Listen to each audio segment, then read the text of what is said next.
어머님 잘 장례 보내드리고 오늘 또 예배 참석하셨고요. 우리 최천 장로님 부부도 오랜만에 나오셨습니다.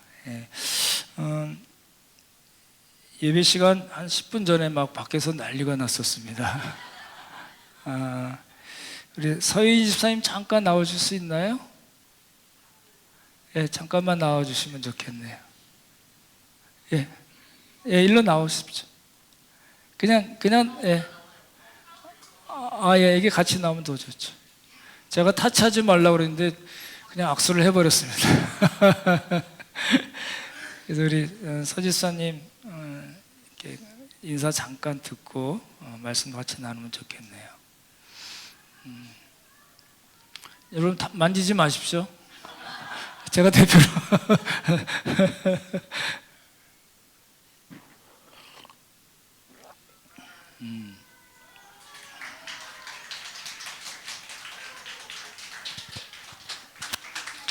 어서 오세요. 서지사님 잠깐 인사해 주시고 제가 기도할게요. 예. 예. 일단 기도해 주셔서 정말 너무 감사드립니다. 할머니가 이식을 받고 나서도 사실 그 중간중간에 뭐 힘든 부분들이 또 있기도 하고 그럴 때마다 제가 생각나는 건 사실 저희 함께 가는 교회 성도님들이었습니다. 그래서 기도 요청을 할 수밖에 없었고 그 기도가 너무 힘이 크게 됐었고 그 힘으로 버틴 것 같아요. 지금은 사실 뭐 정상인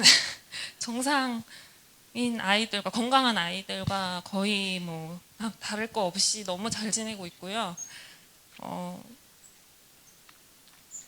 앞으로도 아프지 않고 건강하게 잘 지내길 바라고 또 기도하고 있습니다.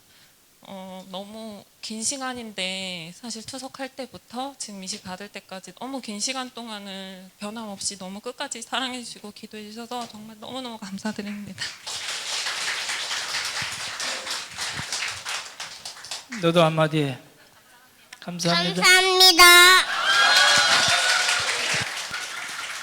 네, 같이 잠깐 기도하겠습니다. 참 좋으신 성부, 성자, 성령 하나님, 정말 은혜를 감사드립니다.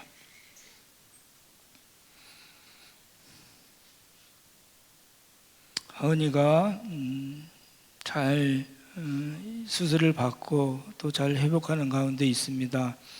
아버지 도우시고 함께 하셔서 건강하게 잘 자라게 하시고 지혜롭게 하셔서 정말 하나님 나라의 귀한 기둥 같은 인물이 되도록 주께서 도와주시길 간절히 바라고만 합니다. 이종원 집사님, 서윤 집사님 정말 믿음으로 하나님께 기도하며 잘 인내하게 하신 것을 진실로 감사함을 드립니다. 두 분께 함께 하셔서 항상 성령으로 충만케 하시고 말씀 안에 있게 하시고 아이들을 위해서 기도하는 귀한 믿음의 부모들 되도록 주님께서 복을 허락하여 주시옵소서. 주께서 도우시고 함께 하실 걸 믿고 감사하며 예수님 이름으로 기도드렸사옵나이다. 네.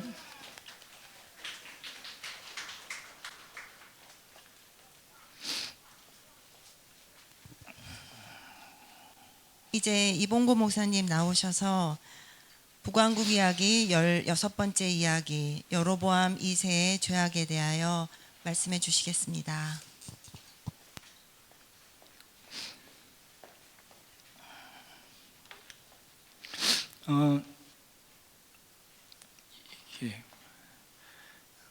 흥분이 되면 설교가 길어질 수가 있어서요. 제가 흥분을 좀 가라앉히겠습니다. 우리 아모스서 5장 24절을 먼저 피시면 좋겠습니다. 구약성경 1280쪽이고요. 아모스서 5장 24절입니다. 여러분 잘 아시는 구절인데 우리 같이 한번 읽고 잠시 암송하는 시간 가지면 좋겠습니다. 찾으셨나요? 1280쪽입니다. 찾으셨죠? 먼저 한번 같이 읽을까요? 시작. 오직 정의를 물같이 공의를 마르지 않는 강같이 흐르게 할지어다. 예, 30초 시간 드릴게요. 한번 외워보시면 좋겠네요.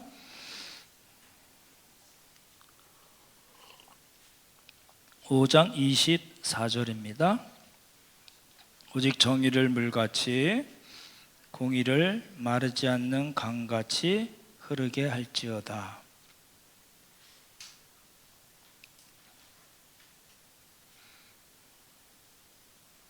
예, 저랑 같이 저 얼굴 보시고 오직 시작. 오직 정의를 물같이 공의를 마르지 않는 강같이 흐르게 할지어다. 예, 굉장히 이렇게 유명한 이렇게 다들 들어보셨을 구절인데요. 이게 이제 아모스 선지자가 이제 이야기한 내용인데 이게 그 어느 왕 때냐면 여로보암 2세 때의 이야기입니다. 그러니까 이제 선지자가 무슨 이야기를 했으면 그 말을 받는 왕의 이 어떤 사람이었나, 그 사람이 어떤 통치를 했나, 북왕국이 어떤 형편에 있었나를 우리가 이제 압축적으로 알 수 있는 거거든요. 내려주시면 좋겠네요. 네. 말씀드렸던 대로 예후 왕조는 되게 간단합니다. 88년이긴 하지만 굉장히 간단합니다. 예후가 하나님부터 신천을 들었어요. 이게 이 오므리 아합 왕조를 싹 청소하는 거는 너무 잘했는데, 그러고 나서 진작 자기는 바알은 없앴지만 금송아지는 버리지 않았습니다. 그래서 하나님께서 땅을 잘라서 아람에게 주셨다는 말씀이 나오고, 그 아들 여호아스도 역시 마찬가지입니다. 악성순환입니다. 금송아지 섬겨서 학대받고 늘 항상 학대받았던 표현이 나오고, 그리고 아이고 죽겠다고 하나님께 간구했을 때 하나님께서 긍휼히 여기시고 언약을 생각하셔서 구원자를 보내서 구원을 하신 장면이 나옵니다. 그랬더니 이제 먹고 살만하니까 또 다시 금송아지 섬기뿐만 아니라 아세라 목상까지 섬겨서 하나님께서 치셨습니다. 그래서 나라가 거덜났다고 말씀드렸는데 마병이 50명, 병거가 10개, 그다음에 보병 다 모아봐야 10,000명. 그러니까 나라가 정말 형편없이 됐다는 그런 표현이거든요. 그리고 나서 이제 요아스 때부터 조금 회복이 됩니다. 그래서 아람을 3번 치고 여로보암 2세 때는 그렇게 나쁜 짓을 했음에도 불구하고 하나님께서 마지막 기회, 북왕국의 마지막 기회를 주신 장면이 나옵니다. 그래서 여로보암 때는 최고로 나라가 번성했습니다. 부하고 영토도 아주 넓은 영토를, 거의 솔로몬 때 정도의 북쪽 영토를 얻어서 하맛 어기부터 아라바 바다까지, 염해, 사해까지 굉장히 넓어졌거든요. 근데 이제 문제가 생겼습니다. 그래서 이제 하나님께서 아모스 선지자와 호세아 선지자를 보내십니다. 호세아 12선지자가 호세아, 요엘, 아모스 이렇게 순서가 되어 있지만 아모스 선지자가 먼저라고 말씀을 드렸거든요. 이제 두 가지예요. 딱 두 가지예요. 율법에 근거한 삶을 살지 않은 타락한 사회가 됐고요. 그리고 하나님을 하나님으로 섬기지 않은 것, 딱 두 가지입니다. 지금 역시 마찬가지 거라고 생각이 돼요. 그래서 이거 오늘 조금 성경을 읽으면서 조금 빨리 진행을 하겠습니다. 그래서 어떤 죄 때문에 그렇게 됐는가, 이제 이렇게 말씀하시는 거예요. 이스라엘의 서너 가지 죄로 말미암아. 서너 가지면 한 서너 가지인가 보다 이렇게 생각하시면 안 됩니다. 이게 무슨 표현이냐면요, 끊임없이 반복하여 라는 뜻입니다. 그래서 서너 가지뿐이 없는데 뭘 이렇게 하나님이 그렇게까지 치셔, 이 이야기가 아니고요, 끊임없이 반복되는 죄로 말미암아를 그렇게 표현한 거고요. 그래서 하나님께서 그 내용을 뭐라고 말씀하시냐면 의인을 판다, 가난한 자를 판다. 이제 그 아모스서 호세아서에는 계속해서 요 단어가 계속 반복됩니다. 의인, 가난한 자, 연약한 자. 그죠? 근데 의인을 판다는 말은 뭘까요? 하나님의 말씀대로 살기를 원하고 그렇게 살며 또 그렇게 살아야 된다고 말하는 모든 사람들을 의인이라고 얘기합니다. 그거 의인을 판다는 말은 뭐예요? 그러면 그거 필요 없어. 우린 그런 거 아니야. 우린 그렇게 안 살아. 라는 말을 그렇게 표현한 겁니다. 굉장히 시적인 표현을 했기 때문에 해석을 좀 그렇게 잘 보시면 좋을 것 같고요. 가난한 자를 판다는 거죠. 뭘 받고요? 뭘 받고? 신 한 켤레를 받고. 샌들 같은 거. 그죠? 힘없는 자의 머리를 티끌 먼지 속에 발로 밟다. 힘없는 자를 밟아요. 가난한 자를 밟아요. 무슨 뜻일까요? 예, 억압하는 겁니다. 억압하는 이유가 뭐예요? 자기를 부하게 하려고.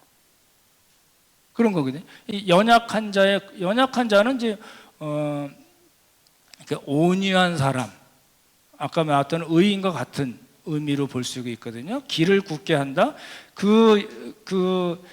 하나님의 말씀대로 살려고 하는 사람들의 길을 굳게 한다는 거예요. 그렇게 살지 못하게 만든다는 거예요. 억압한다는 거예요. 강탈한다는 거예요. 그리고 이제 아버지와 아들이 한 젊은 여자에게 다녀서 한 젊은 여자에게 아버지도 다니고 아들도 다녔다. 이게 영적인 이게 성적인 타락을 이야기하는 거죠. 이런 모든 행태는 다 뭐예요?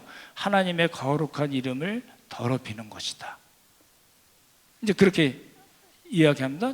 또 똑같은 이야기예요. 제단 옆에서 전당을 잡으면요. 이제 예를 들어서 이렇게 내가 돈을 빌려주고 뭘 잡을 때 옷을 전당을 잡으면 율법에는요 그날 돌려주게 돼 있어요. 왜 그날 돌려줘야 될까요? 이거는 옷이기도 하지만 밤에는 추워서 입을 역할을 하는 거거든요. 그렇게 가난한 사람들의 전당 잡은 옷을 위에 누우며 잘 깔고 앉는다는 거고, 그들의 신전 잘 보십시오. 누구의 신전이요?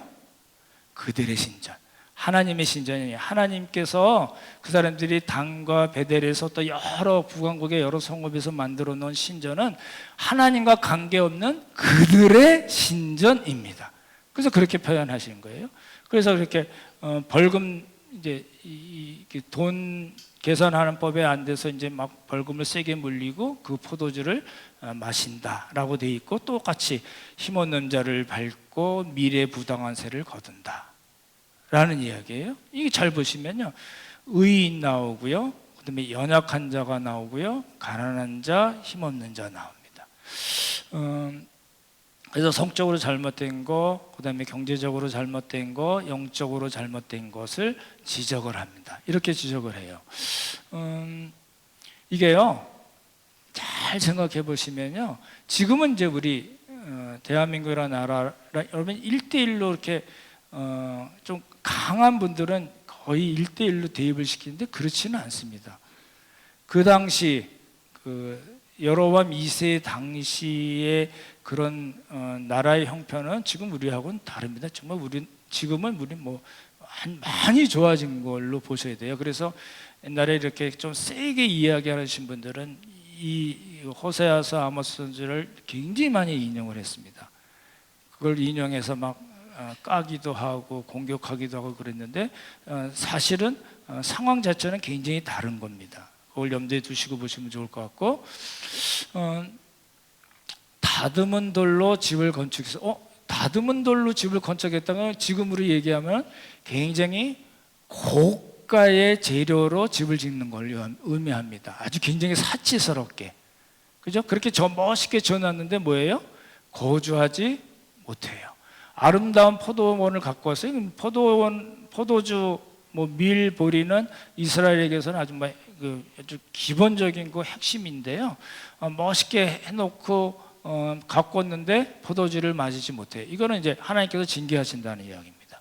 그러니까 여러 가지 이런 의인, 연약한 자, 힘없는 자, 가난한 자를 짓밟고 하나님의 말씀대로 살지 못하게 길을 굽게 해서 하나님의 이름을 더럽힌 그 결과는 뭐냐면 니들 마음대로 안 될 걸 이라는 뜻입니다. 실제로 그렇게 됐어요. 이제 여로보암 2세 때의 이야기고요. 근데 요거를 이제 이렇게 이제 5장에서는 이렇게 표현한, 한번 같이 읽어볼까요? 같이 읽죠. 시작. 너희의 허물이 많고 죄악이 무거움을 내가 아노라. 너희는 의인을 학대하며 뇌물을 받고 성문에서 가난한 자를 억울하게 하는 자로다. 예, 허물은 반역이라는 뜻이고 제약은 하나님과 이웃에 대한 제약을 다 같이 이야기하고 의인을 학대한다고 그랬죠. 말씀드렸고, 그다음에 성문에서 가난한 자를 억울하게 하는데 뭘 받고요? 이게 무슨 뜻일까요, 그러면? 그렇죠. 옛날에 성문에서는 이게 물건을 팔고 사는 그런 상업적인 행위도 했었지만 큰 회의가 있을 때도 성문에서 다 모였고요. 특별히 재판을 할 때 어디서요? 성문에서요. 그러니까 가난한 자를 억울하게 해요. 지금 얘기하면 말도 안 되는 재판을 하는 겁니다. 그래서 억울한 자, 돈을 받고 돈 없고 힘 없고 연약한 자를 억울하게 합니다. 여쭤볼게요. 제가 말씀 보면서 여러분 그런 생각이 들었어요. 여러분 살면서 억울했던 적이 있으신 거예요? 정말 말도 안 되는 이유 때문에 억울하고 돈 뺏기고 명예도 손상이 되고 여러 가지 신체적으로도 억압을 받고 해침을 당하는 이런 일이 혹시 있으셨나요? 제가 레지던트 할 때, 인턴 할 때는 옛날이니까요. 제가 인턴 때 이제 혈액 종양학과 이런 거 있잖아요. 암 보시는 분들이요. 근데 그 교수가 되게 싸나운 분이었어요.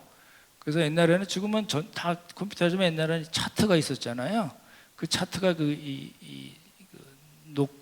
노신가 알루미늄 그런 걸로 이렇게 만든 거거든요. 그걸 막 레지던트를 막 때려요. 사람 보는 앞에서. 얼마나 억울한 거. 지금 그랬다간 고소당하죠. 옛날에는 안 그랬어요. 옛날에 다 그냥 관행으로. 그런 억울한 일이 있는 것 같아요. 저는 맞아보지는 않았지만 그거 보면서 정말 저런 XX가 있어. 속으로는 그랬지만 말은 못하고 그 살다 보면 억울한 일이 있죠. 근데 지금 우리가 당하는 그 억울함은요, 여로보암 2세 때 그 억울함하고는 상대가 안 되는 겁니다. 그런 억울함을 당했다는 거예요. 억울하게 살았다는 거예요. 그죠? 그리고 이제 이게 아주 굉장히 유명한 구절입니다. 한번 읽어볼까요? 상하상의 시작. 상하상에 누우며 침상에서 기지개를 켜며 양떼에서 어린 양과 우리에서 송아지를 잡아서 먹고 비파소리에 맞추어 노래를 지절거리며 다윗처럼 자기를 위하여 악기를 제조하며 대접으로 포도주를 마시며 귀한 기름을 몸에 바르면서 요셉의 환난에 대하여는 근심하지 아니하는 자로다. 상하상 혹시 집에 있는 분 없으신가요? 침상 쿠션 좋은 거 거기서 이제 기지개를 이렇게 키는 거죠. 그리고 뭐 먹어요? 양과 송아지 고기 혹시 드셨어요? 저는 먹어본 적이 없는 것 같은데 하여튼 아주 최고의 음식으로 자기를 만족시키는 걸 얘기하고요. 다윗처럼 자기를 위하여 악기를 제작했는데 다윗은 하나님을 위해서 악기를 만들었을 거고요. 이 사람들은 자기 자신을 위해서 자기의 이 흥을 돋구기 위해서 기분을 좋게 하기 위해서 악기를 만들었다. 그리고 포도주를 뭘로 마시면 큰 대접으로 마시고 귀한 기름을 몸에 발랐다. 우리 엑스트라 버진 오일 뭐 이런 거 그런 거죠. 그런 이야기입니다. 그런데 뭐에 대해서는 요셉의 환난에 대해서 왜 이스라엘의 환난이라고 안 그러고 요셉의 환난이라고 그랬을까요? 요셉의 두 아들이 그 두 지파를 이루거든요. 므낫세 지파와 에브라임 지파. 그러죠? 그래서 요셉의 환난이라는 그 말로 북왕국을 대신하는 겁니다. 그래서 그 요셉의 환난이라는 말이 나온 거죠. 근심을 하지 않는다. 아예 생각을 안 한다는 뜻입니다. 그러죠? 잘 보시면 배 터지게 먹고 살면서 정말 하나님의 말씀에 따라서 관심을 가져야 할 일반 백성들에게 억울하게 살고 재판을 억울하게 당하고 연약하고 힘없어서 짓밟히고 신발 한 켤레로 팔려 나가는 그 사람들에 대해서는 그 생각조차도 하지 않았다라는 이야기입니다. 이제 죄송한데 저는 저희 집 상가에 이발소가 미용실이 있는데 2개가 있는데 13,000에 잘랐었습니다. 근데 이제 조금 더 써서 이제 병원 근처에 이제 15,000원짜리 머리 한 거거든요. 조금 조심해야 될 부분이 있습니다. 그죠? 내 돈 내가 벌어서 내 마음대로 쓰는데 뭐 그거는 하나님께서 생각하시는 거하고는 다른 이 핀트가 좀 안 맞는 겁니다. 그렇죠? 그 있는 집 다 팔아가지고 가난한 사람 주라는 말씀은 아니고요. 그래서 제가 항상 생각하는 거는 11조입니다. 율법에서 이야기한 10분의 1을 우리가 참고하는 것은 굉장히 좋은 방법이라고 생각이 되거든요. 그 나머지는 알아서 잘 쓰시되 하나님께서 이렇게 쓰면 좋겠다는 대로 쓰시면 되거든요. 그러니까 너무 내 이 몸을 치장하고 뭐 운동하시고 뭐 이런 건 좋지만 좀 이렇게 럭셔리하게 다른 사람에게 보여주기 위해서 너무 많은 돈을 몸에 쓰는 거는 사실은 조금 좋은 건 아닌 것 같은 생각이 듭니다. 이런 말씀 처음 제가 드리지만 저 보셔서 아시겠지만 저 이게 주일날 입는 옷이 똑같습니다. 그래야 돼. 저 병원 다닐 때 이 양복 안 입습니다. 저는 그냥 티셔츠 같은 거 입고 셔츠 같은 거 입고 그러고 그냥 입었던 거 또 입고 또 입은 거 또 입고 그러거든요. 이게 이제 멋내지지 말라는 말씀은 아니지만 우리가 이렇게 생각을 할 부분이 있다는 걸 그렇게 말씀을 드린 겁니다. 이제 이 사람들이 이제 그렇게 럭셔리하게 정말 상하상에 눕고 뭐 대접으로 포도주를 마시고 막 송아지 고기를 먹고 이러려면 뭐가 필요해요? 돈이 필요하겠죠. 돈을 버는 방법을 어떻게 했냐라는 말씀이 여기에 나옵니다. 한번 같이 읽어볼까요? 시작. 가난한 자를 삼키며 땅에 힘없는 자를 망하게 하려는 자들아, 이 말을 들으라. 너희가 이르기를 월삭이 언제 지나서 우리가 곡식을 팔며 안식일이 언제 지나서 우리가 밀을 내게 할꼬, 에바를 작게 하고 세계를 크게 하여 거짓 저울로 속이며 은으로 흠없는 자를 사며 신 한 켤레로 가난한 자를 사며 찌꺼기 밀을 팔자 하는도다. 이게 에바를 작게 하고, 에바는 부피거든요. 우리 세아라는 거 전에 한번 나와서 7리터 정도, 그러니까 에바는 한 거의 22리터 정도 되거든요. 그러니까 부피를 얘기하는 거예요. 물건을 팔 때 밀이나 포도주를 팔 때 만약에 한 에바로 팔 때 그 에바를 작게 해요. 적게 주고 세겔은 돈이잖아요. 11.4g 말씀드렸잖아요. 그거는 더 크게 해요. 그게 무슨 말이죠? 줄 거는 적게 주고 받을 거는 더 많이 받는 거짓 저울이라는 표현을 씁니다. 그러니까 자기의 편안함 위해서, 자기의 럭셔리함을 위해서 쓰는 방법이 뭐예요?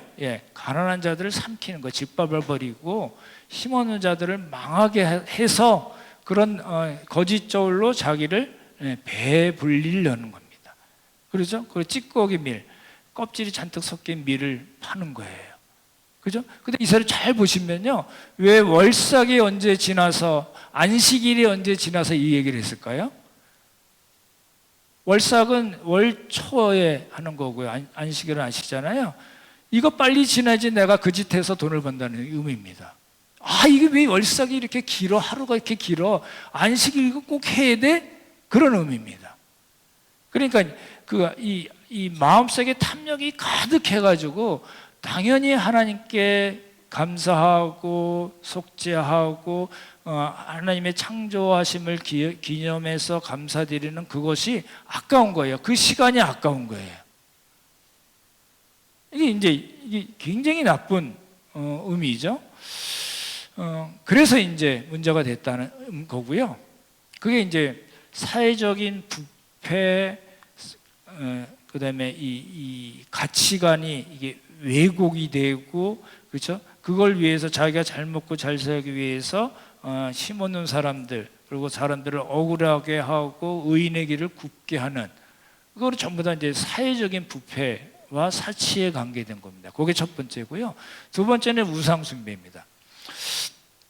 똑같이 이제 여로보암의 모든 죄, 단과 베델에서, 그리고 북왕국의 여러 성읍에서 금송아지를 섬기는 일, 그리고 아까도 나왔지만 제단 옆에서, 제단 옆이라는 거는 그 제단 바로 옆이라는 의미는 아니고, 그 제단이 그런 제단이 있으면은 그 옆에 먹고 자고 할 수 있는 그런 것이 있거든요. 그걸 의미하는 겁니다. 그래서 이제 전당 잡은 옷, 그다음에 벌금으로 이 약한 사람들에게 더 뜯어먹은 그 돈으로 포도주를 사서 마시는 것, 이 얘기가 나오고요. 아까도 잠깐 말씀드렸지만 모든 제단도 나고 그들의 신전이라는 거예요. 이건 하나님과 전혀 관계가 없다는 거예요. 거기서 무슨 짓을 하든지, 뭐 포도주를 마시든지, 뭐 전당 잡은 옷을 깔고 눕든지, 그건 하나님과 전혀 관계없다는 의미이기도 하고, 그들이 거기서 하는 모든 종교적인 행위 역시 하나님과 관계없다는 뜻에서 그들의 신전이라고 말씀하셨습니다. 근데 잘 보시면요, 한번 읽어볼까요? 같이 읽죠. 시작. 또 너희 아들 중에서 선지자를, 너희 청년 중에서 나신 이를 일으켰나니 이스라엘 자손들아 과연 그러하지 아니하느냐? 이는 여호와의 말씀이니라. 그러나 너희가 나실 사람으로 포도주를 마시게 하며 또 선지자에게 명령하여 예언하지 말라 했느니라. 원래 선지자와 나신이는, 선지자는 하나님의 말씀을 사람들에게 전하는 거고, 나신이는 그 전한 하나님의 말씀대로 사는 사람을 의미하거든요. 나신이는 머리도 안 자르고 포도주를 안 마시잖아요. 어찌됐든 선지자와 나신이를 의미하는 것은 하나님의 말씀을 전하는 것, 그리고 전해진 그 말씀대로 사는 것이라는 의미에서 선지자와 나신일인데, 그 나신일에게 포도주를 마시게 하는 거예요. 너희 그렇게 살아봐야 그거 아무것도 아니야, 하나님의 말씀 그거 별거 아니라는 의미고, 선지자에게 명령해서 너 쓸데없는 소리 하지 마 라고 얘기한다는 겁니다. 그러니까 하나님을 섬긴다고 하면서 단과 베델에서, 그리고 모든 여러 제단에서 제사를 지내면서도 실제로 하나님의 말씀을 전하는 사람이나 그 말씀대로 사는 사람들을 그렇게 하지 못하게 하는 겁니다. 그게 이제 여로보암 때 일이라는 거고요. 그래서 요 말이 조금 어려울 수 있을 것 같은데, 요거 한번 설명만 드리고 정리를 하죠. 너희는, 시작. 너희는 베델에 가서 범죄하며 길갈에 가서 죄를 더하며 아침마다 너희 희생을 3일마다 너희 11조를 드리며 누룩 넣은 것을 불살라 순제로 드리며 낙헌제로 소리내어 선포하려무나 이스라엘 자손들아, 이것이 너희가 기뻐하는 바니라. 주 여호와의 말씀이니라. 이게 무슨 소린가 조금 의아하실 수 있습니다. 베델 길갈에 가서 범죄해라, 아침마다 또 희생을 드리고 3일마다 11조를 드려, 그리고 누룩 넣은 것으로 수은제를 드리고 낙헌제로 소리내서 선포한다. 이게 무슨 뜻인가 조금 봐야 됩니다. 보십시오. 베델과 길갈은요, 당시 그 이스라엘 북왕국의 그 종교 중심지에 해당이 됩니다. 그래서 이제 요단강을 건너와서 길갈에서 이제 12돌을, 요단강에서 12돌을 세워서 기념을 삼기도 하고요. 그 다음에 잘 아시는 단과 베델이잖아요. 그리고 실로 위에 보이시는데, 실로는 그 성막이 있던 데입니다. 그런 데거든요. 그런 주요 이 베델과 길갈만 의미하는 것은 아니고, 이스라엘 백성들이 하나님을 섬긴다고 하는 그 여러 곳을 의미하는데, 거기 가서 뭐 하라고요? 범죄하고 너희는 죄를 더하는구나 라는 뜻을 그렇게 표현한 겁니다. 그렇죠? 잘 보시면요, 지금도 비슷할 수가 있습니다. 우리 예수님 믿는 사람들이 욕을 많이 먹는 이유 중에 가장 큰 장소는 교회입니다. 그러죠? 예수님 믿는 사람들이라고 자신 있게 이야기하는 사람들이 모여서 하는 예배를 드리고 어떤 이런저런 일을 하는 이 장소가 제일 많이 욕먹습니다. 이게 이제 심각하게 생각해 봐야 될 문제죠. 근데 아침마다 희생을 3일마다 11조로 왜 아침마다 희생이란 말을 했을까요?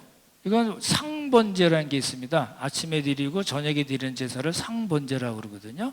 너희들 아침마다 열심히 제사 드리네, 그런 의미고요. 11조는 3일마다 드리나요? 그렇지 않죠. 우리 식으로 얘기하면 뭐 달달이 한다든지 뭐 이렇게 정해서 하시잖아요. 근데 3일마다 11조를 드려요. 이거는 이 사람들의 종교 행위가 굉장히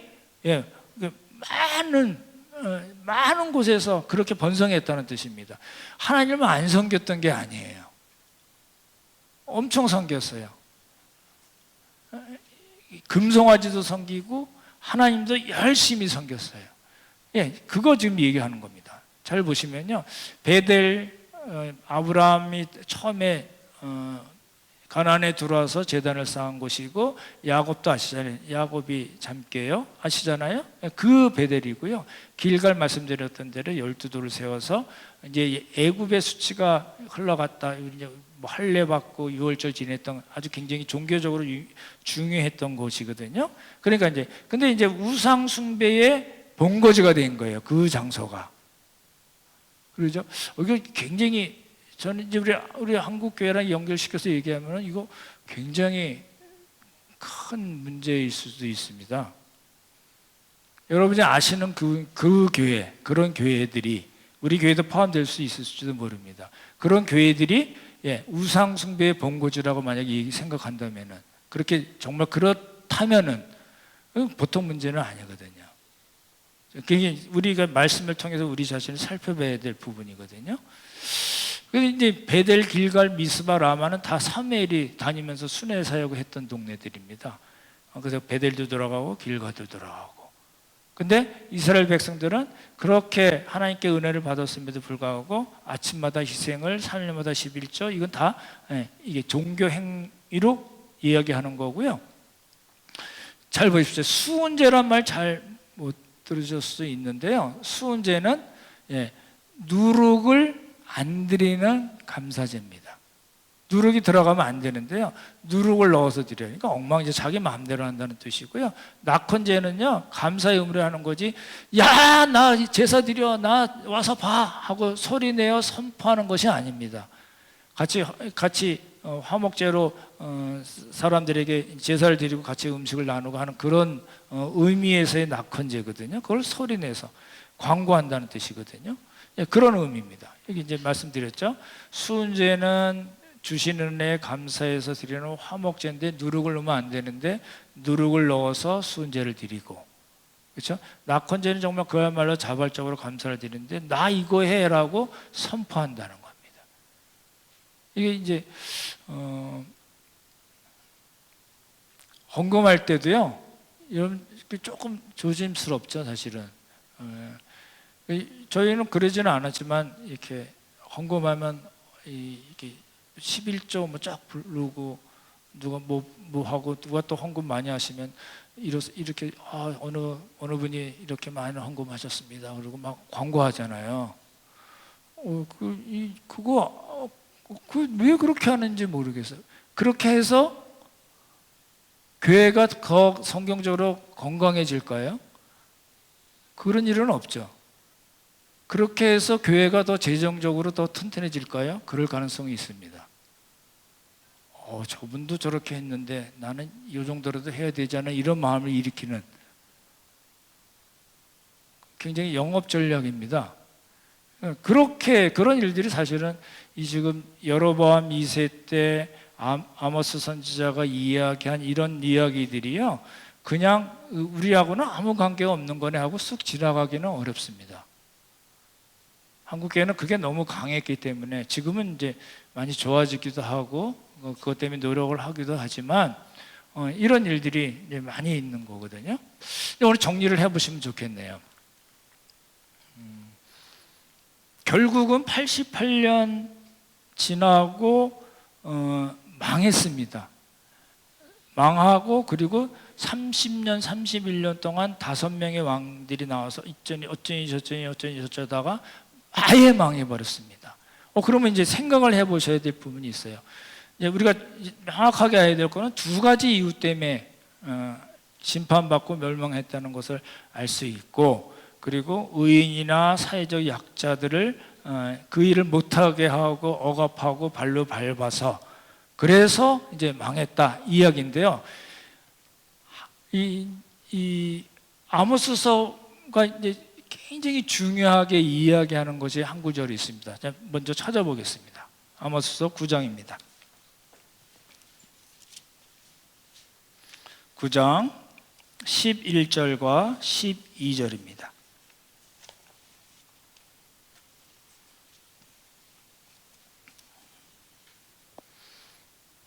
찾으셨나요? 9장 11절 12절 우리 한번 같이 읽겠습니다. 시작. 그날에 내가 다윗의 무너진 장막을 일으키고 그것들의 틈을 막으며 그 허물어진 것을 일으켜서 옛적과 같이 세우고 그들이 에돔의 남은 자와 내 이름으로 일컫는 만국을 기업으로 얻게 하리라. 이 일을 행하시는 여호와의 말씀이니라. 이게 무슨 뜻일까요? 잘 보십시오.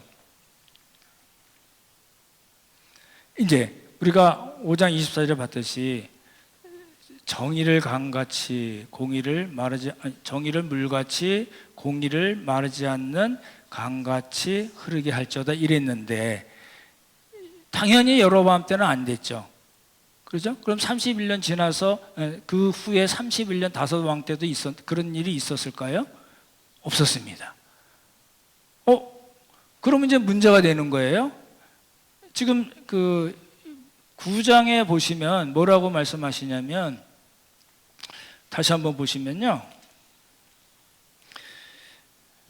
그날에 내가 다윗의 무너진 장막을 일으킬게 이랬어요. 그날이 어느 날일까요?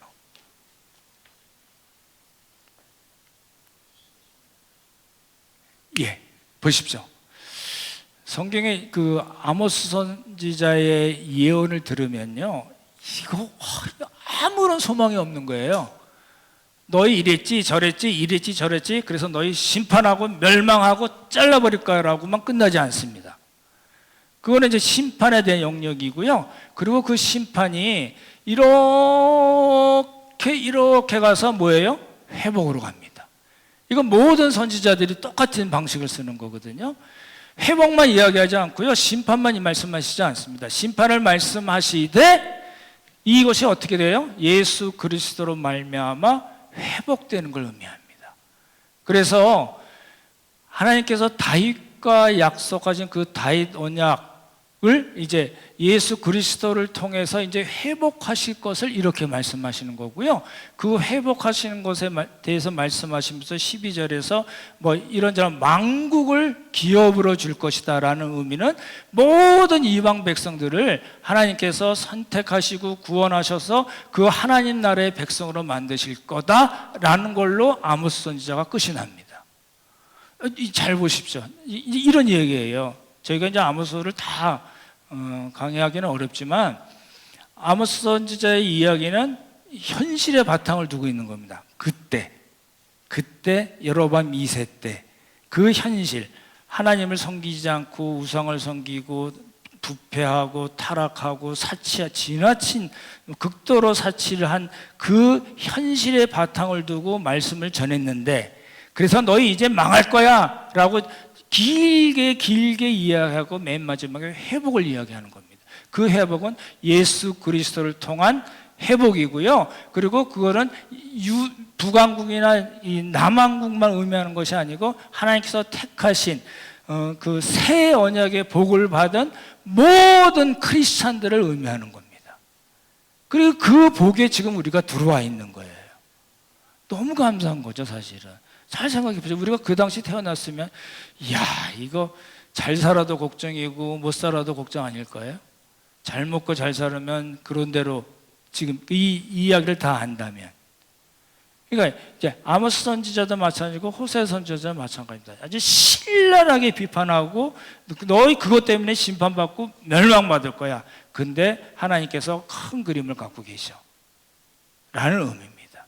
그 새 언약의 축복이 우리가 지금 들어와서 하나님을 섬기는 거거든요. 여쭤볼게요. 마지막 질문인데요. 그렇다면 그 새 언약의 복을 받은 우리로 인해서 정의가 물같이 그리고 공의가 마르지 않는 강같이 흘러갈 수 있을까요? 그럴 수 있을까요? 다시요. 아모스 선지자는 지금 그 현실에, 그 참혹한 현실에다가 뭐라고 얘기하냐면 정의와 공의를 얘기한 거예요. 근데 말씀드렸던데 우리는 이렇게 이제 그 여러 가지 과정을 거쳐서 이제 새 언약의 축복 안에, 복 안에 들어왔고 정말 하나님께서 원하시는 그런 허물어진 다윗의 장막을 세우신 그 장막 안에 들어온 거거든요. 그 장막 안에 들어왔으면 그러면 아모스 선지자가 얘기한 그 정의와 공의가 우리 새 언약에 들어온 사람들, 허물어진 다윗의 장막을 하나님께서 새롭게 회복하신 그 장막 안에 들어온 우리로 인해서 그 정의와 공의가 잘 이루어질까요?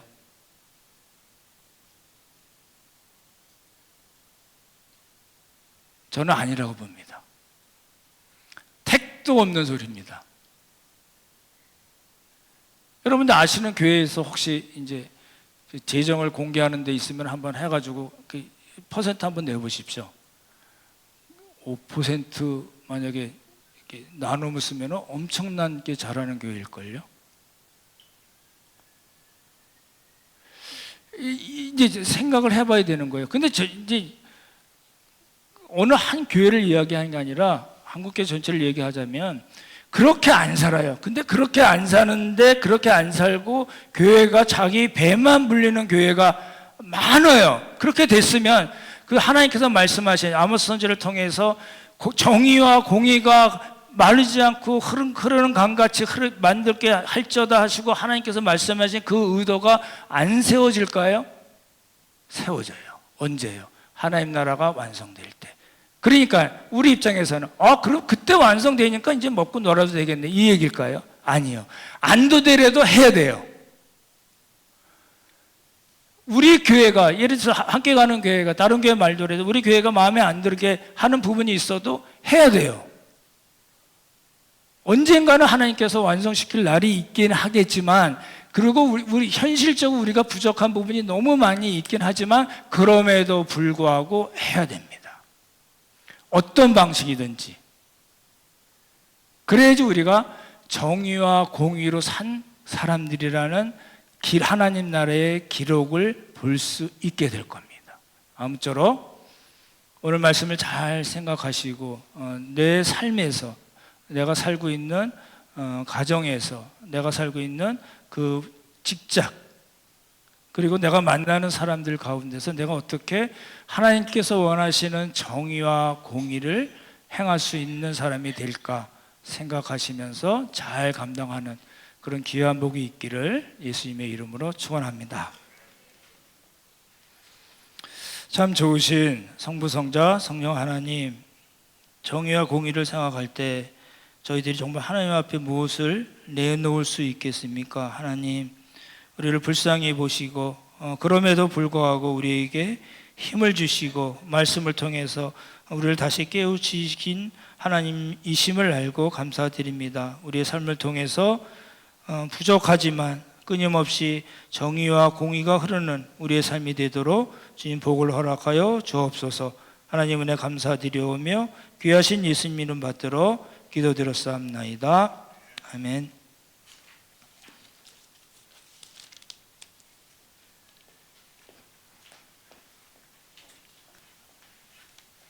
사회 정의를 실현하며